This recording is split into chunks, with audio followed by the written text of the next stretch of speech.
Olá, turma, tudo bem?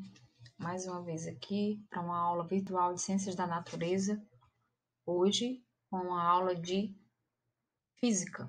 Mas antes, vamos lembrar de curtir os vídeos, as aulas dos professores de vocês no canal da escola, aproveitar também curtir e assistir os demais professores das diferentes disciplinas. Conhecimento nunca é demais, não é mesmo? Vamos lá. Na aula de hoje de Física, a gente tem como assunto, contemplando o plano de aula equivalente ao primeiro ano ou primeiro semestre do EJA, os conceitos básicos de movimento, tipos de movimento, relacionando grandeza e unidades de medida e suas relações com o dia a dia. Movimento, como o próprio nome já sugere, é uma variação de espaço onde você tem uma posição, espacial de um objeto ou de um ponto material, que na física é a referência, E isso em relação a um dado tempo. Então, a variação de espaço em um dado tempo, Isso é um conjunto de ações físicas que a gente chama de movimento. Se você não tomar uma referência de onde se inicia, de onde se continuamente, de onde decorre e de onde acaba esse movimento, então a gente vai considerar que não há um movimento, que aquele corpo, aquele objeto, aquele ponto material, ele na verdade está parado. Essas conceituações, o estudo dos movimentos, e tudo que envolve os movimentos, a gente tem na física como parte que estuda esses aspectos físicos, a cinemática, Então, a gente vai estudar na cinemática os movimentos em relação aos corpos, partículas, tudo que pode então ter a variação em um dado tempo de espaços, sem necessariamente analisar aquilo que causou, que provocou aquele movimento, as razões, as causas do movimento, mas sim o movimento em si. E alguns conceitos a gente precisa fazer em relação ao movimento. Principalmente, como a gente viu, se não há movimento, esse corpo está parado. E o corpo está parado não necessariamente é o que a gente chama de estar em repouso, E para isso a gente tem que ter sempre uma referência ou um ponto referencial, porque dependendo de onde você está analisando, determinado objeto, o corpo, ou seja, o corpo material, ele não vai estar em movimento. Quer ver? Se a gente estiver observando alguém, se a gente conseguisse enxergar daqui, alguém que está lá na Lua, esse alguém lá na Lua estaria, a gente considerar onde a gente está, se a gente estiver parado, estaria provavelmente com a impressão de que ele está parado.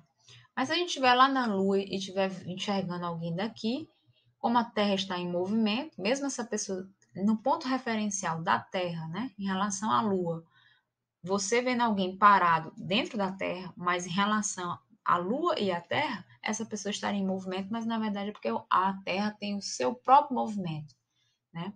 Uma pessoa que está dentro de um carro, sentada, mas o carro está em movimento, quando ela vê as outras pessoas fora, sentadas numa calçada, passando bem rápido numa pista, a pessoa, um ponto de referência dá a impressão de que a pessoa está em movimento, a pessoa de fora, mas ela está parada. Então, assim, o movimento vai depender do ponto referencial também. Alguns conceitos básicos se estendem também ao próprio corpo que está em movimento.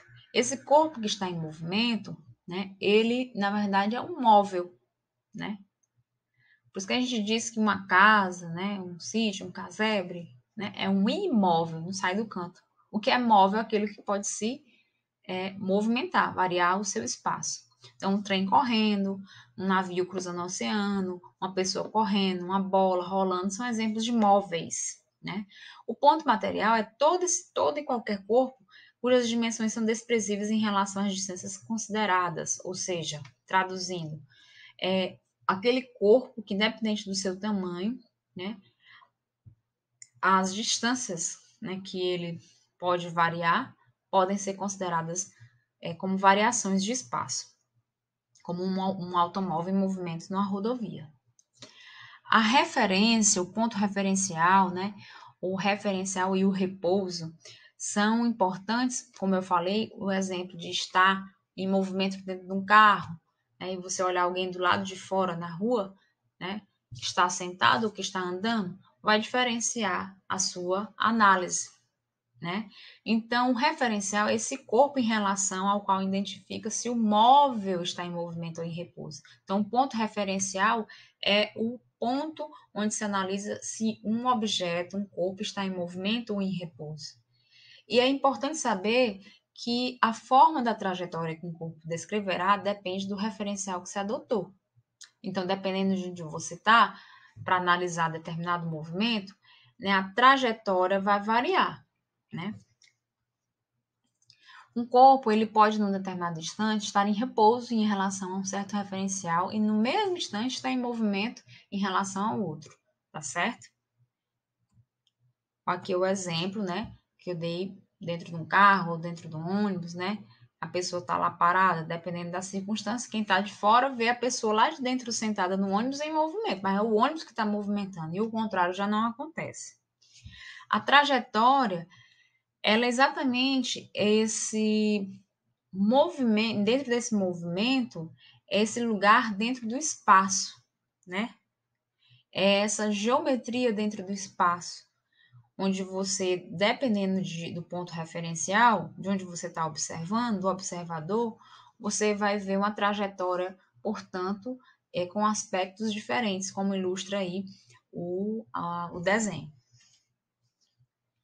A gente, então, pode ter movimentos do tipo retilíneos, né? Onde você tem, o próprio nome já está sugerindo, né? Você tem uma linha reta, onde é uma linha reta que pode ser desde uma queda, né? Então, movimentos retilíneos na vertical, né? Como o lançamento também, né? Na vertical de uma bola ou a queda de uma bola. E a gente tem também movimentos retilíneos horizontais. A gente tem os movimentos curvilíneos, né? Como de uma roda gigante, de lançamento, né, oblíquo, quando você lança, por exemplo, aí na, na bola de golfe, né? Ou o próprio movimento, né? Considerando os movimentos dos astros, né? Da Terra, né? O movimento da Terra em torno de si mesma, em torno do Sol. E esses movimentos, eles podem ter uma constante, né? De variação do espaço com o tempo. Lembrando que a gente já viu isso de forma básica no fundamental, que a variação do espaço com o tempo é a velocidade, né? E a gente pode ter isso numa taxa maior, né, de variar mais o espaço em um dado tempo, então acelerado, uma velocidade maior, uma velocidade menor, um espaço menor em determinado tempo, retardado. E variações desses tipos de movimento retilíneo ou curvilíneo, como a gente descreve abaixo.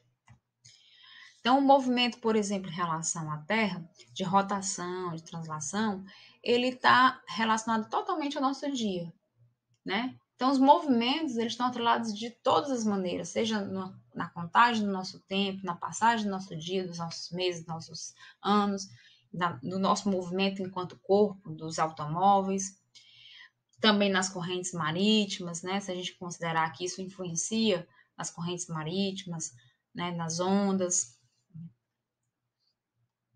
E essa análise, esse estudo dos movimentos, acompanham a própria evolução do homem em suas conquistas, né?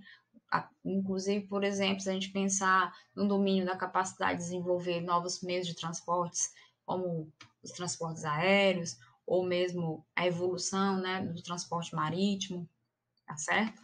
E isso também está atrelado às nossas, né, capacidades motoras, né? Os nossos movimentos anatômicos. A gente tem uma linguagem matemática para expressar os movimentos.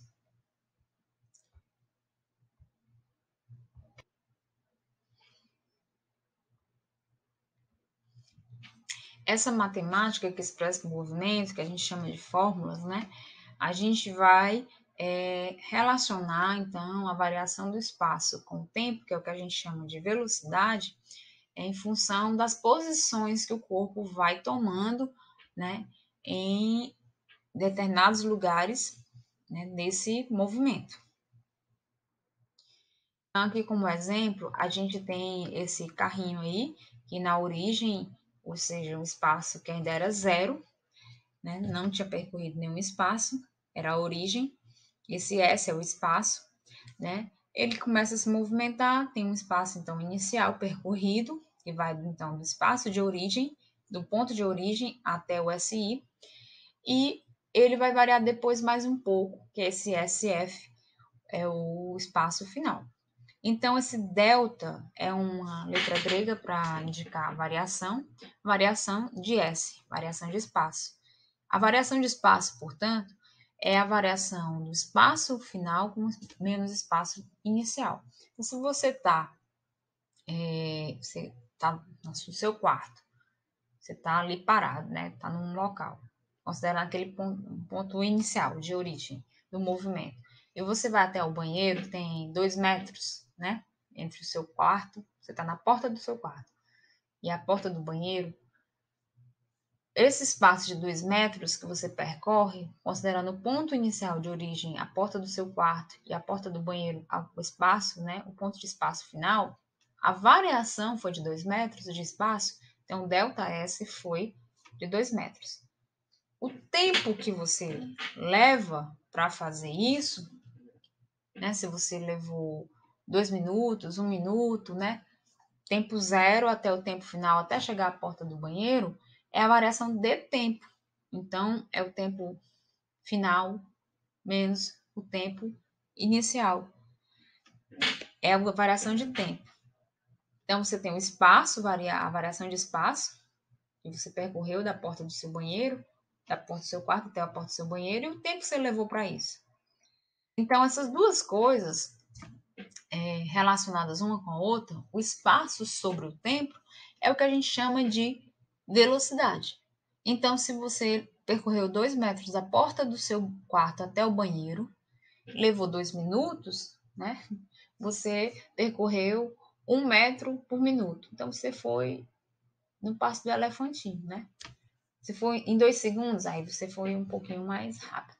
Aí foi 2 metros por segundo, né? Então, normalmente é isso que vai acontecer. A gente vai ter relações entre unidades concorrentes, né? Convergentes, no caso, para dar esses dados de variação de espaço e de tempo. Então, o espaço sobre o tempo é o que a gente chama de velocidade. Então, o que é a velocidade? Ah, tu foi na velocidade bem rápida do teu quarto para o banheiro. Ou seja, em um dado espaço de tempo, você percorreu um espaço X. É um espaço sobre o tempo, velocidade.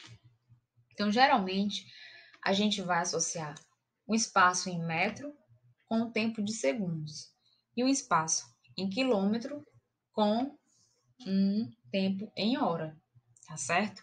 Daí a importância da gente lembrar de fazer as conversões de valores e unidades que a gente aprende lá no fundamental, que a gente vai revisar aos poucos. A gente tem aqui um exercício resolvido, onde eu tenho aqui os dados para que você calcule, né, em metros por segundo, ou seja, espaço sobre o tempo em segundo, espaço em metro. Metro, então, por segundo, metro é espaço, S é segundo, tempo, separadamente. Quando você junta os dois, então você vai ter velocidade. Metro por segundo já é a unidade de velocidade, assim como quilômetros por hora também é velocidade. Então, pede para você dar a velocidade de um móvel que percorre 14,4 km em 3 minutos. Ora, você tem que converter esses quilômetros em metros, esses minutos em segundos e aplicar na fórmula da velocidade média, que vai ser a variação do espaço sobre a variação do tempo, que vai dar 80 metros por segundo. Então, a gente tem que revisar essas conversões de unidades e analisar também as grandezas. Grandezas, gente, físicas é aquilo que a gente mede, pode medir. E as unidades de medida é aquilo que, como a gente mede. Então, o espaço é uma grandeza física. Com essas unidades, como se mede? Em metro, em quilômetro, em centímetro, né? O tempo é uma grandeza física. Quais são as unidades? Como se mede? Segundo, minutos, né? Horas, dias. Os movimentos, eles, portanto, vão dependendo da variação de espaço em função do tempo, ou seja, da velocidade, vão ser uniformes, né, com a velocidade constante. Você tem uma média, né, de variação. E quando a gente tem uma variação muito diferente desse espaço em relação ao tempo, onde aumenta, diminui, né, de forma bem variada, a gente diz que o movimento é variado. Quando a gente analisa não mais só o espaço que é percorrido sobre o tempo, mas sim a velocidade que vai variando com o tempo, então a gente está analisando a aceleração média. A aceleração, então, é a mudança da velocidade, ou seja, a taxa de variação de espaço sobre o tempo dentro de um dado tempo. Por isso que a gente tem a aceleração normalmente com o valor de tempo, né, ao quadrado, certo? Quando a gente analisa movimentos onde a gente considera queda, né, lançamentos, a gente tem que analisar algo, né, que Newton, que a gente vai estudar melhor as leis de Newton, considerou que a Terra ela sofre influência da aceleração no caso da influência dos corpos celestes em relação aos corpos celestes. Isso se chama gravidade. Então, a gente tem uma aceleração média da gravidade dentro da Terra, que é cerca de quase 10 metros por segundo, 9,8 metros por segundo ao quadrado. E aí a gente, então, considera sempre nesses movimentos a aceleração da gravidade, que para efeito de conta, geralmente a gente converte a redonda para 10 metros por segundo ao quadrado. A gente tem aqui alguns exercícios que eu vou deixar no vídeo e posso fornecer os slides para a gente tentar resolver nas próximas aulas como parte das atividades parciais. Por enquanto eu agradeço, né? A gente vai conversar mais nas próximas aulas. Fiquem com Deus, fiquem bem e até mais.